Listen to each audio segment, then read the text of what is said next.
Good morning all of you. अब हम हमारा टॉपिक आगे स्टार्ट कर रहे हैं। क्रोमोसोमल म्यूटेशन पढ़ रहे थे हम। कल हमने डिलीटेशन पढ़ लिया था।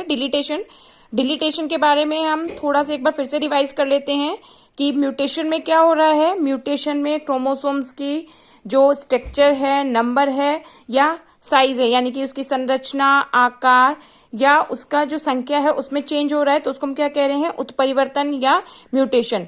उसका एक टाइप था डिलीटेशन या विलोपन जिसे हम कह रहे हैं, जिसमें क्या हो रहा है, गुणसूत्र का कोई खंड टूटकर विलुप्त हो रहा है या टूटकर अलग हो जाता है। तो जिससे क्या होता है, जो गुणसूत्र की आम होगी, भुजा क्या हो जाएगी, छोटी हो जाएगी।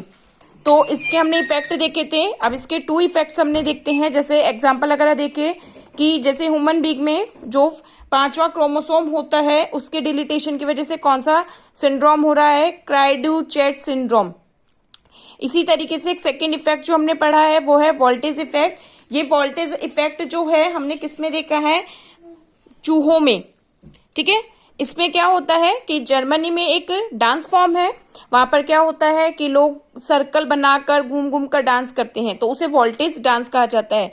तो इसी टाइप का एक कैरेक्टर किसमें देखा गया, चूहों में देखा गया कि नॉर्मल कंडीशंस में जो चूहे होते हैं वो कैसे सीधे मूव करते हैं, यानी कि रनिंग करे या मूवमेंट करे तो वो कैसे कर रहे हैं, स्ट्रेट लाइन में कर रहे हैं, सीधे जा रहे हैं। लेकिन जिनमें भी ये जीन प्रेजेंट है, डिलीटेशन की वजह से उनका क्रोमोसोम्स म्यूटेंट फॉर्म आ गई, तो उसकी वजह से क्या हो रहा है उनमें, किस जीन्स की वजह से वो जो चूहा है वो स्ट्रेट में मूव ना करके राउंड राउंड सर्कल लगाता हुआ अपने एरिया को कवर करता है या अपने प्लेस पर पहुंचता है। तो उनमें जब इस कैरेक्टर को देखा गया तो उनमें क्या पाया गया कि इनमें एक म्यूटेंट फॉर्म प्रेजेंट थी, जिसकी वजह से ये इफेक्ट इनमें आया था। तो इस डांस फॉर्म को कहा गया वोल्टेज इफेक्ट। तो ये हमारा डिलीटेशन जो पिछला टॉपिक था। अब आज हम इसी में आगे कंटिन्यू कर रहे हैं। जो सेकंड हमारा टाइप आता है दैट इज द्विगुणन या डुप्लीकेशन। जैसे कि डुप्लीकेशन यानी कि एक जैसे कि 2 होना, डबल होना। इसको हम ये कह सकते हैं कि जैसे हमारे पास एक चॉकलेट है, उसके साथ सेम सेकंड चॉकलेट हो तो डबल हो गई। तो इसी तरीके से यदि किसी गुणसूत्र में किसी खंड विशेष की पुनरावृत्ति होती है, कोई सेगमेंट ऑलरेडी प्रेजेंट है और उसका ही एक और सेकंड सेगमेंट आ जाता है, तो उस क्रोमोसोम्स का साइज इंक्रीज हो जाएगा। तो इसको हम क्या कह रहे हैं, द्विगुणन या डुप्लीकेशन। अब इस जो डुप्लीकेशन की जो प्रोसेस होगा, वो डुप्लीकेशन का प्रोसेस कहाँ कहाँ हो सकता है, तो डुप्लीकेशन का प्रोसेस कहाँ हो सकता है, ये गुणसूत्र में आगे यानी कि स्टार्टिंग में हो सकता है। जैसे अगर हम बात करें कि जैसे ये हमने एग्जांपल लिया है JKLMNOP, ये कोई क्रोमोसोम सेगमेंट है और इसमें डुप्लीकेशन होने से क्रोमोसोम JK डुप्लीकेट हुआ, फिर JKL अगेन डुप्लीकेट हुआ। तो इस टाइप से क्रोमोसोम्स जो सेगमेंट है या क्रोमोसोम्स की लेंथ में इंक्रीजमेंट हो जाता है। तो एक सेगमेंट, अब ये क्या होता है, सेगमेंट आगे डुप्लीकेट हो सकता है, मिड प्लेस में डुप्लीकेट हो सकता है, और कहा जो हम कहें स्टार्टिंग में कहीं पे भी हो सकता है। सेकंड मेन इंपॉर्टेंट, ये डुप्लीकेशन में हो सकता है सीक्वेंस इनवर्स हो जाए, सीक्वेंस भी चेंज हो सकता है। डुप्लीकेट हो रहा है तो हो सकता है कि वो क्या हो, सीक्वेंस चेंज हो जाए। जैसे कि हम इस वाले एग्जांपल में देखें, एग्जांपल क्या है कि हमने क्रोमोसोम को डिनोट किया है 1 2 3 4 5 6, एक क्रोमोसोम सेगमेंट है। अब इसमें इन्वर्जन हुआ तो इसमें क्या हुआ, डुप्लीकेशन हुआ। तो डुप्लीकेशन से जो क्रोमोसोम सेगमेंट 3 4 का जो डुप्लीकेशन हुआ है वो किसमें हुआ है, अपोजिट सीक्वेंस में 4 3 1 2 3 4 5 6। तो यहाँ डुप्लीकेशन भी हुआ है, साथ के साथ क्या हुआ, एक इन्वर्सन भी हुआ है।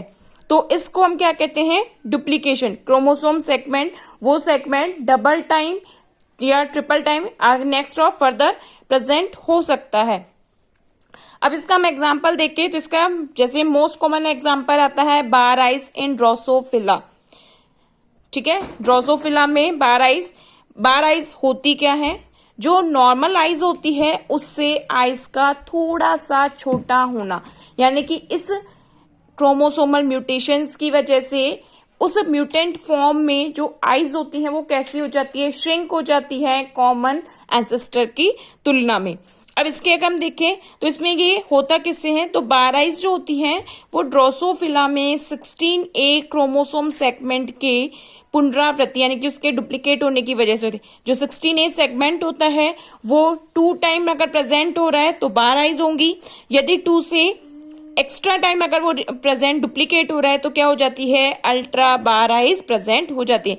यानी कि अगर हम कहें कॉमनली तो 1 सेगमेंट प्रेजेंट होता है, लेकिन अगर वही सेगमेंट 2 टाइम प्रेजेंट है तो क्या होगी, बाराइज, और अगर 2 टाइम से ज्यादा होगी तो क्या होगा, अल्ट्रा बाराइज। तो इस तरीके से डुप्लीकेशन के इफेक्ट आते हैं। जो क्रोमोसोमल म्यूटेंट है उसको हमने पढ़ा भी है कि ये कैसे हो सकते हैं, लीथल इफेक्ट यानी कि हार्मफुल भी हो सकते हैं। अब इसका नेक्स्ट टाइप आता है हमारा जैसे इन्वर्जन, प्रतिलोमन। अब प्रतिलोमन में क्या होता है, यानी कि क्रोमोसोम का कोई सेगमेंट ब्रेक हो और ब्रेक होने के बाद वो अपोजिट डायरेक्शन में यानी कि वो क्या हो, अपोजिट वे में ज्वाइन हो जाता है, तो इसको हम क्या कहते हैं, प्रतिलोमन की क्रिया कहते हैं, इन्वर्जन कहते हैं। अब ये जो इंपॉर्टेंट ये है कि इसको सेंट्रोमियर की प्रेजेंस के अकॉर्डिंग, सेंट्रोमियर क्रोमोसोम्स के मिड में प्रेजेंट होता है, 2 क्रोमेटिड को ज्वाइन करने वाले स्ट्रक्चर को हम क्या बोलते हैं, सेंट्रोमियर। तो सेंट्रोमियर की प्रेजेंस के अकॉर्डिंग, प्रेजेंस और एब्सेंस के अकॉर्डिंग इसको हम 2 टाइप से डिफाइन करते हैं। एक होता है पैरासेंट्रिक और सेकेंड कौन सा होता है, पेरीसेंट्रिक। जो पैरासेंट्रिक होता है इस टाइप के इन्वर्जन में क्या होगा, सेंट्रोमियर प्रेजेंट नहीं होगा, यानी कि इन्वर्जन तो हो रहा है लेकिन क्रोमोसोम के सेगमेंट पे जहां पर ये इन्वर्जन हो रहा है वो सेंट्रोमियर प्रेजेंट नहीं है। अब इसको हम देखते हैं एग्जांपल से।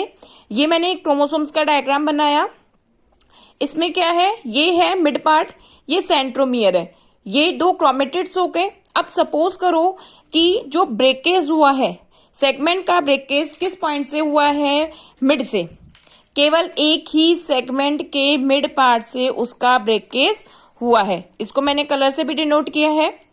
अब इसमें इन्वर्जन हुआ, इन्वर्जन के प्रोसेस से क्या होगा कि जब ये दोबारा से उस सेगमेंट पे ज्वाइन होता है तो अपोजिट डायरेक्शन में होगा, लेकिन इस सेगमेंट में सेंट्रोमियर पहले प्रेजेंट है तो इस इन्वर्जन में सेंट्रोमियर प्रेजेंट नहीं है, तो इसलिए इसको क्या कहते हैं, पैरासेंट्रिक इन्वर्जन। इन्वर्जन तो हुआ कि सेगमेंट कैसा ज्वाइन हो गया, अपोजिट डायरेक्शन में। यहाँ ABCD एक सीक्वेंस था, यहाँ कौन सा आ गया, ACBDEF, तो इसको हम क्या बोलते हैं, पैरासेंट्रिक इन्वर्जन। इसी टाइप का सेकंड जो इसका टाइप आता है उसको हम बोलते हैं पेरीसेंट्रिक।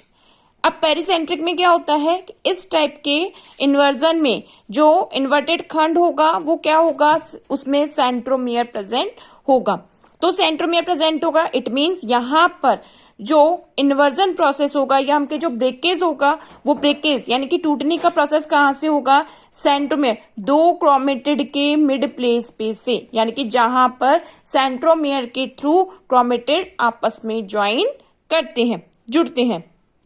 तो यहां पर ये सेंट्रोमियर है, ये 2 हमने अलग अलग सेगमेंट अलग अलग कलर से डिनोट किए। अब इनमें इन्वर्जन हुआ यानी कि ब्रेकेज अगर यहां से होगी तो इस इन्वर्टेड क्रोमोसोम में क्या होगा कि जो ये वाला पोर्शन है वो इस साइड ज्वाइन हो गया और ये वाला पोर्शन इस साइड, अपोजिट डायरेक्शन में ये एक दूसरे से ज्वाइन हो जाते हैं। तो इसमें एक मेन इंपॉर्टेंट कंक्लूजन ये आता है कि इस टाइप के म्यूटेशंस में जो क्रोमोसोम सेगमेंट ब्रेक होता है यानी कि टूटता है वो 180 डिग्री सेंटीग्रेड पर रोटेट होकर, ठीक है, जो उसकी पहले की कंडीशन होती है उसके 180 डिग्री पर रोटेट होकर क्या होता है, ज्वाइन होता है। ये सारे म्यूटेशन का प्रोसेस कब हो रहा है, at the time of crossing over, जब क्रॉसिंग ओवर हो रहा है तब जाकर उनमें ये प्रोसेस हो रहा है। अब सेकंड मैंने एक नोट मेंशन किया है, डिलीटेशन, डुप्लीकेशन एंड इन्वर्जन जो म्यूटेशन होते हैं वो मोस्ट प्रोबेबली किस पे होते हैं, समजात गुणसूत्रों पर, यानी जो होमोलोगस क्रोमोसोम होते हैं उन पर इस टाइप का प्रोसेस होता है। होप आपको ये जो म्यूटेशन फॉर्म्स हैं समझ में आई होगी। फिर भी अगर किसी स्टूडेंट को इसमें डाउट है तो वो मुझे मैसेज करके पूछ सकता है। ओके।